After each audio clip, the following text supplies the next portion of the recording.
علیکم ورحمۃ اللہ وبرکاتہ نحمدہ و نصلی علی رسول الکریم اما بعد اعوذ باللہ من الشیطان الرجیم بسم اللہ الرحمن الرحیم یا ایہا الذین آمنوا قوا انفسکم و اہلیکم نارا۔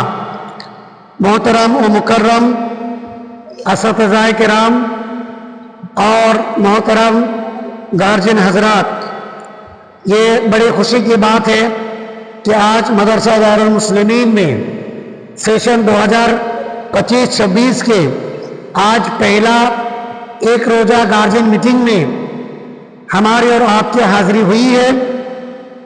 الحمدللہ محترم گارجن حضرات، چند باتیں میں آپ کے سامنے رکھنا چاہتا ہوں، اور اس لیے بھی یہ باتیں ضروری ہے کہ جب تک گارجین، ذمہ داران اور اساتذہ کا تال میل نہ ہو، ہم مزاج نہ ہوں، ایک دوسرے کے مزاج کو نہ سمجھیں، تب تک ان بچوں کے مستقبل کو روشن اور تابناک بنانا مشکل ہی نہیں بلکہ ناممکن ہے۔